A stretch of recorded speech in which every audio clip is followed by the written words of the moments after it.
بسم اللہ الرحمن الرحیم۔ الصلاۃ والسلام علیک یا سیدی یا رسول اللہ وعلی آلک و اصحابک یا سیدی یا حبیب اللہ، اللہم انزلہ المقعد المقرب عندک یوم القیامہ۔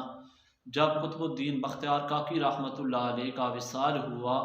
تو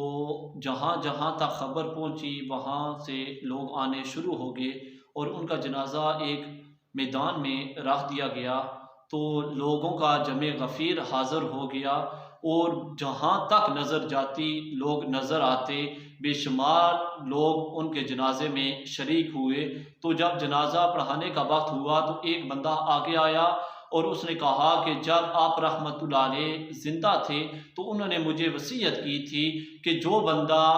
میرا جنازہ پڑھائے گا اس میں 4 خوبیوں کا پایا جانا ضروری ہے، اور اگر یہ 4 خوبیاں نہ پائی جاتی کوئی بندہ بھی وہ جنازہ میرا نہ پڑھائے۔ تو اس نے کہا کہ سب سے پہلی خوبی یہ ہے کہ اس کی تکبیر تحریمہ کبھی بھی نہ چھوٹی ہو، یعنی تکبیر تحریمہ قضا نہ ہوئی ہو، اور دوسری خوبی یہ ہے کہ اس بندے کی پوری زندگی میں تہجد کی نماز قضا نہ ہوئی ہو۔ تیسری خوبی یہ ہے کہ اس نے کسی بھی غیر محرم عورت کو نہ دیکھا ہو، اور آخری اور چوتھی خوبی یہ ہے کہ وہ اتنا عبادت گزار ہو کہ اس نے عصر کی سنتیں بھی نہ چھوڑی ہوں۔ تو پورے مجمع کو صاف سونک گیا، سات طرف سناٹا چھا گیا، کوئی بندہ بھی آگے آنے کے لیے تیار نہیں تھا کیونکہ ان لوگوں میں یہ خوبیاں پائی نہیں جاتی تھی۔ تو تھوڑی دیر کے بعد ایک بندہ آگے آیا اور اس نے آپ رحمت اللہ علیہ کے جنازے کی چادر ہٹا کر کہا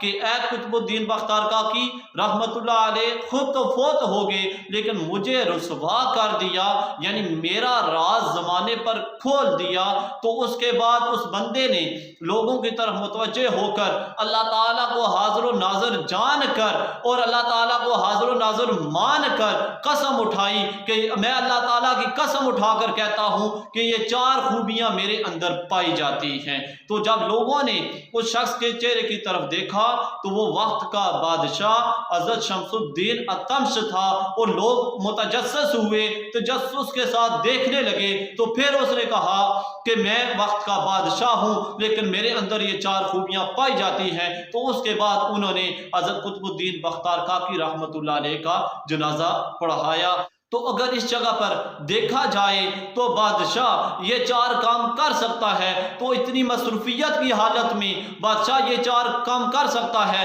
تو ہم اگر فارغ رہتے ہوئے بھی یہ کام نہیں کرتے تو ہم بہت بڑی غفلت میں ہیں۔ تو کوشش یہی کرنی چاہیے کہ جتنی زیادہ ہو سکے یہ خوبیاں بھی اور باقی نیکیاں بھی، کوئی بھی نیک کام ہو وہ بڑھ چڑھ کر اس میں حصہ لیں، بڑھ چڑھ کر وہ نیک کام کریں، اور برائی سے خود بھی بچیں، اپنے دوستوں، اپنے احباب، اپنے خاندان، اپنے معاشرے کو بھی بچائیں۔ اور کوشش یہی کرنی چاہیے کہ نیکی کو زیادہ سے زیادہ عام کریں، لوگوں تک پہنچائیں، نیکی کو جتنا زیادہ ہو سکے پھیلائیں، تاکہ اللہ تعالیٰ اس کے ذریعے ہی ہماری بخشش فرما دے۔ اللہ تعالیٰ کی بارگاہ میں دعا ہے کہ جو سنا سنایا اس پر عمل کرنے کی توفیق عطا فرمائے۔